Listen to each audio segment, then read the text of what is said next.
Hello and welcome to the Hoop Troop podcast.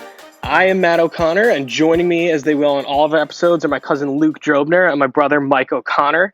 And today's actually a special day. We're recording this podcast, this episode, on Father's Day. So you know what? Happy Father's Day to all the Hoop Troop daddies out there listening along. But in light of the holiday, we decided that we wanted to have a little fun. I know that we've kind of been talking a little more seriously about the NBA's plan to return as a result of COVID-19. So what we decided to do was have something of a two-part episode. The first part, we're actually going to go with a little Luke Drobner segment. We call it Keep It Together or Blow It Up. And we look at some of these fringe playoff teams and decide exactly that. Do they have enough to try and, kick the tires and really make another push at winning a title? Or should they blow it up and build for the future? And then if you listen to part two of our podcast, we're going to have a second episode following this one. We actually walk through each of us take a look at top 10 players in the NBA. We came up with lists. We're going to compare and kind of pick and choose and see who makes the list and at what point, to see who's kind of been dominating the league and see who we want to watch when the NBA does pick up at the end of July.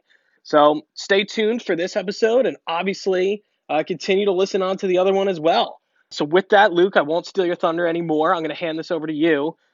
Blow it up or keep it together. Here we go.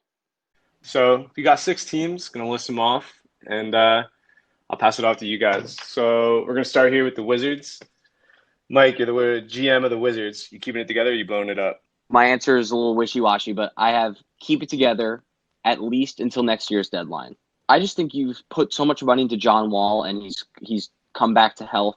You owe it to yourself as a Wizards to see what John Wall looks like. And the Bradley Beal market is going to be there by next year's trade deadline. I don't think you need to do anything major right now. Pretty interesting that the Mavericks have, it's the rumor mill, but they've emerged in the Brad Beal sweepstakes a bit in terms of a trade. The Nets have been in that conversation a lot. A lot of people think he'd be perfect with the Nuggets. But if these teams already want him right now, they'll get him next year with the same desire. So that market is there. I think you keep it together for at least half a season next year. Just see what you're working with. See if you can maneuver something. Matt? I tend to agree. I think you're stuck with John Wall no matter what. He has a horrific contract, the worst in the NBA. You're going to have him for 3 years no matter what.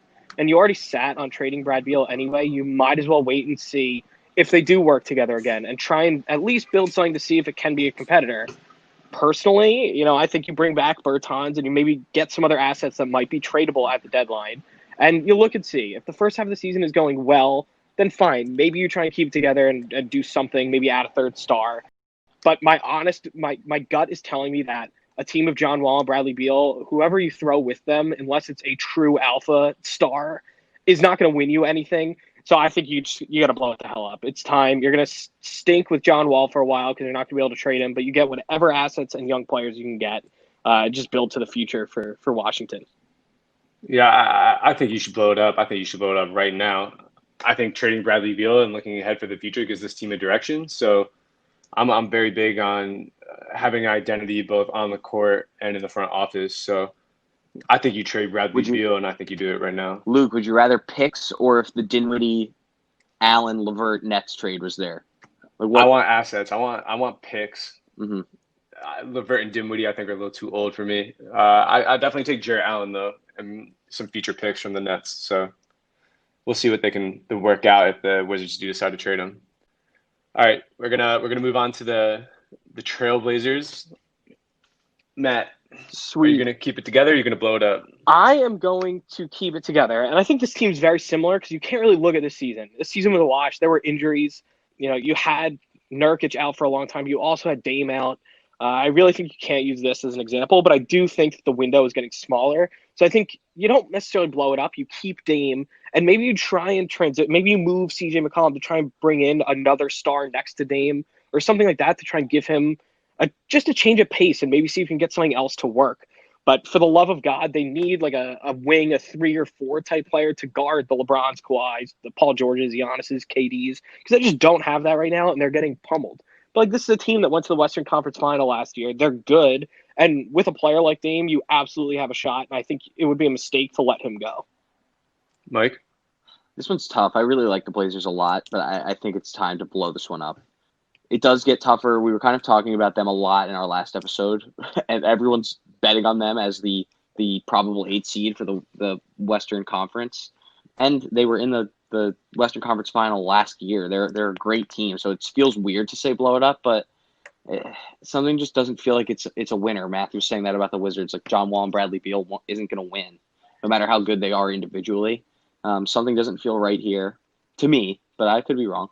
I think they need a better 3-4, like a stretch wing player. Luke, I won't steal your thunder on that trade you were talking about, but who knows if it's even possible. But the McCollum for Tobias Harris, that's just a really intriguing thing. And I think Tobias Harris would be a great addition to the Blazers. And this restructure, as I just mentioned, if they tried to do it, it would probably have to start somewhere with McCollum, just seeing what you can get for him, and maybe even Nurkic if he's healthy. I would try to keep Damian Lillard at all costs, hopefully.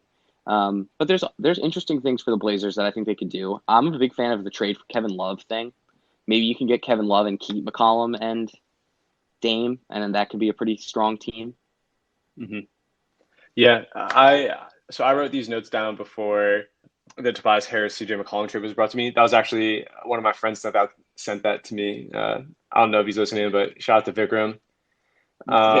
Yeah, I mean, I think like Matt said, he made a lot of great points. This team was really injured last year. You really don't know how good they are because they haven't all been together and played together recently. So I mean, you got to keep it together unless you get a trade like that Tobias Harris trade. I think both the Sixers and the Blazers are a winner in that trade because they both fill a need. And it's just a unfortunate series of events for the Blazers this year. So next team we're going to talk about is going to be the Philadelphia 76ers. Mike, you're Elton Brand. What are you doing here? This one, it's almost weird how easy this one is for me. Blow this up. We're blowing this one up, Luke. But it's more, I think everyone is kind of in the blow it up category, but it's more on the how. So I'm just going to say it. Trade Embiid for as much as you can get. Rob whatever teams that are involved in that trade. Get picks. You're going to get an absolute bona fide all-star out of this trade. There's no doubt. And I think you can make sure that star fits better with Ben Simmons. The passing, the athleticism, and just the overall feel for the game that Ben Simmons has just feels like a good thing to build around. And I think you can really get serious pieces, future assets, and another all-star by trading Embiid. And that's not an easy thing to say. I said it was easy for me because I'm not in that position, but this is never an easy thing. But I think long-term, blowing this up and trading one of them to gut another team for as much as you can get would be a good move for these Sixers. Matt? Yeah, so I sort of agree. I think you're dead wrong, though, in saying trade Joel Embiid. I think ultimately you need to trade Ben Simmons. That said, I think the first move, though, has to be hiring a new coach just to see if that helps. I know it's really just a last-ditch effort to try and keep these two together because they have horrible synergies on the court together, and I don't know the new head coach is going to do that, but it's worth a shot when you have the talent of these two. But I truly think trading Ben Simmons will get you greater assets back. And I also think Joel Embiid is just an absolute monster. He's arguably the best at his position, and that's even with Ben Simmons crowding the lane for him. I think you free Joel Embiid and you absolutely try and build around him. Whatever you trade away, you don't necessarily go for picks. You get other complementary pieces, maybe a star guard, but who can space the floor. And I think you just absolutely unleash him on the Eastern Conference of the league. And I think it's absolutely the best thing the Sixers can do. Even though, yeah, you have some injury concerns, I still think he's the more dominant player here. And Ben Simmons just isn't going to take a three-pointer in his life, so he's got to go. You blow it up, and this is such a hard situation because both Simmons and Embiid are such special players. We've talked about trading Tobias Harris for CJ McCollum. I think that would be a halfway decent solution, but there is a lot of talent on this team, and hiring a new coach might be a solution. Another trade I've thought about is Ben Simmons for James Harden. James Harden would never get traded, but I think Ben Simmons would be absolutely electric on the Houston Rockets. He's 6'10", he can guard centers.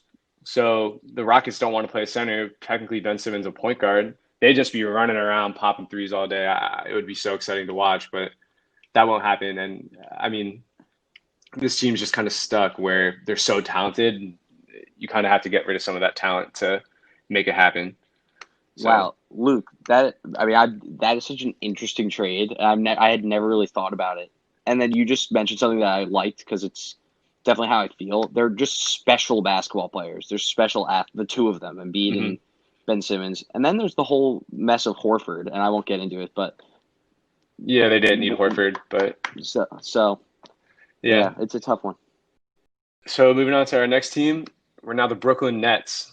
Matt, you gonna blow up that young core to try and compete with KD and Kyrie, or are you keeping it together? So I don't think you get rid of them. I think that Dinwiddie, Levert, and Allen are all great players in their own right, and I think you have to look at this honestly. And you have to say you have Kyrie and Durant for 2 years, and they each have a player option, so potentially 3 years.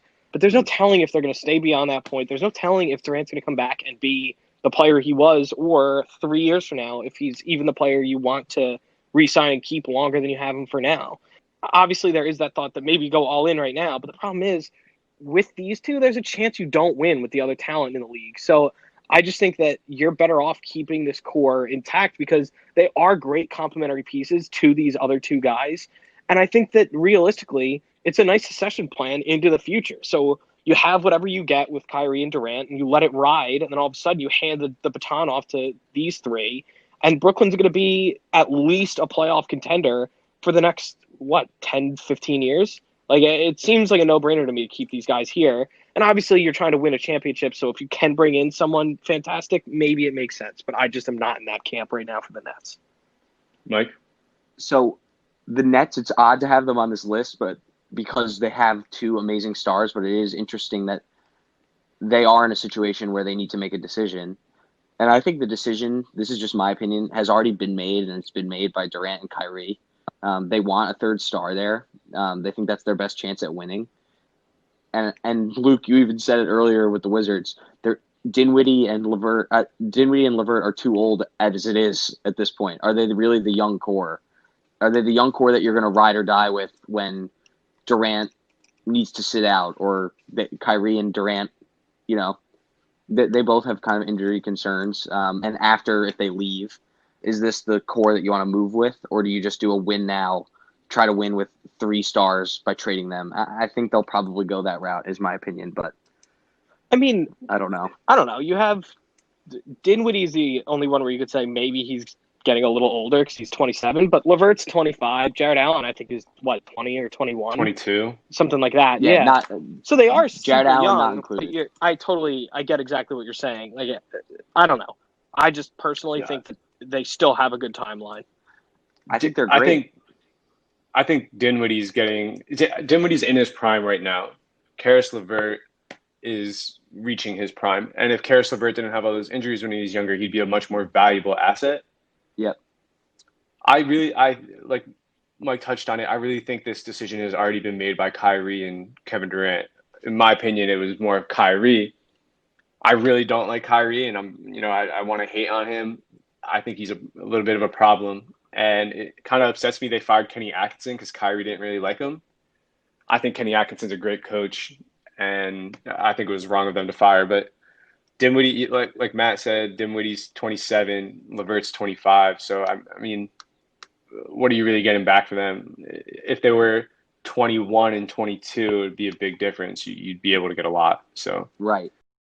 next, we're gonna talk about the Oklahoma City Thunder, another weird one to have on this list, but they have been in the conversation to trade some of their assets. So, Matt, do you blow it up or you keeping it together? Okay, so I don't even think you can look at this as saying blow it up because I think it makes sense to get rid of CP3 because I think with Shea Gilgeous-Alexander and some of these other young players on this team and just the treasure troves of picks they have going into like 2025, it makes sense to start handing it over to these younger guys and maybe try and get other picks and assets and other young guys who maybe haven't performed on other teams and try and build something for the future. Even if that means trading Steven Adams, I'm sure there's teams that would like to add him. The Celtics obviously come to mind, but I think it is time to just kind of hand the reins over. This was a fun season, and it showed that they can absolutely compete, and their front office is probably, if not the best, one of the best in the NBA. So I think it's really about time to hand it over and start to build for something and maybe go for the 2024 NBA championship or something like that. Mike? Yeah, I have in my notes here nothing to blow up. It's a sad situation for the Thunder because I find them to be such a legacy type of place. Russ, for example, and then keep forgetting his name. The one that Nick Collison. Nick Collison. Matthew How loves him. could you? I know. It just seems like a place where people stay for a long time and really make an imprint on the community there.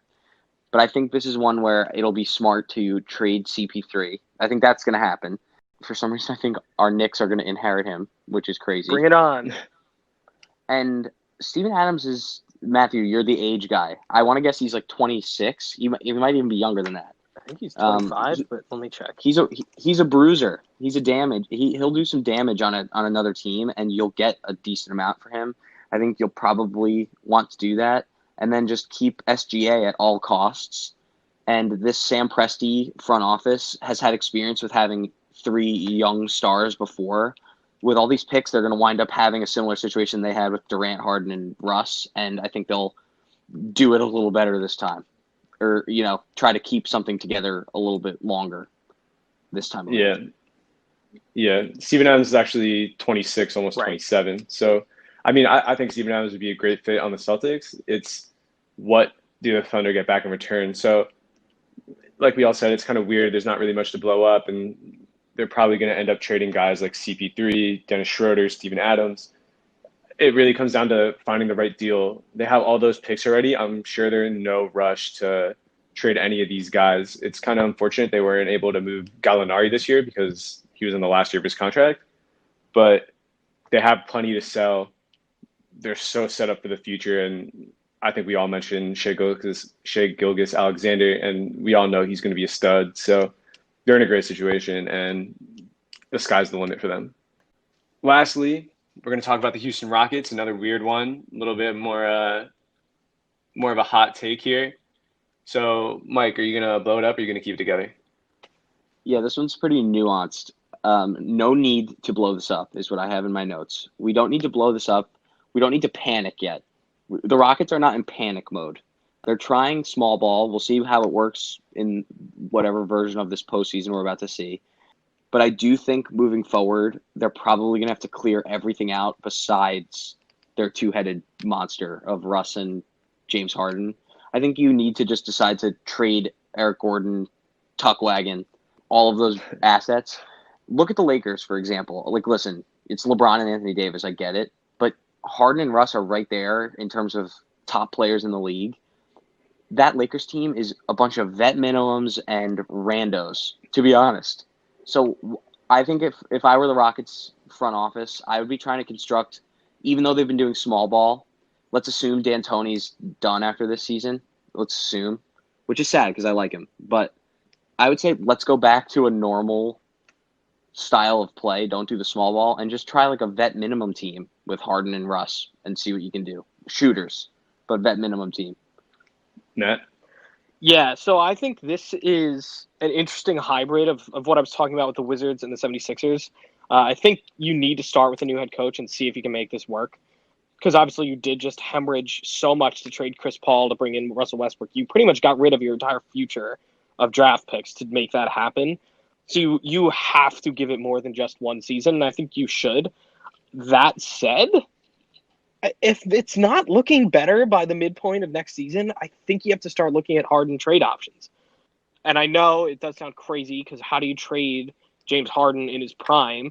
The thing is, as I just said, you gave up everything right now to add Russell Westbrook, and I think you might have to do what the Wizards would need to do, and just you're stuck with Westbrook, and you trade Harden, you get some picks for the future, and you just stink for a little bit. And it's unfortunate it didn't work out. But Luke, it's funny that you mentioned this earlier. In my notes, I have, in that Harden trade conversation, you trade Harden to the Sixers. I think it's the perfect the match, because if you're trying to get rid of Ben Simmons but remain competitive, adding Harden in its place next to Joel Embiid would be crazy. Incredible. And I think the Rockets would absolutely love to get a young Ben Simmons back in return for that. I think it would absolutely work out for both parties. I know it's a weird trade and there's so much more that goes into it.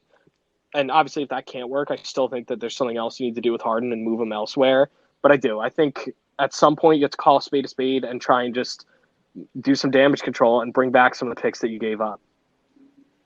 It's such a weird situation here because like you mentioned, they have no assets. They barely have any picks. You're not going to trade Gerald Green for anything really, right? And that's most of their team. So what do you kind of have to compete with what you have and hope it works out for the best. But you don't really know what you're going to get in return for a lot of these guys. And the Harden trade just seems like, why would I ever trade James Harden? And it's such a weird situation. And yeah, I guess that concludes our blow it up or keep it together segment. Thanks, Luke, for putting that thing together. And I guess with that, it's a good place for us to kind of start wrapping things up here for part one of this episode of the Hoop Troop podcast. Hope you guys enjoyed what you heard and our thoughts. Definitely give us some feedback on Twitter at Hoop Troop NBA, and tune in to our second part of our episode that you can also find on all of our streaming platforms as well. So thanks again for tuning in, and we look forward to having you guys join us again in the future.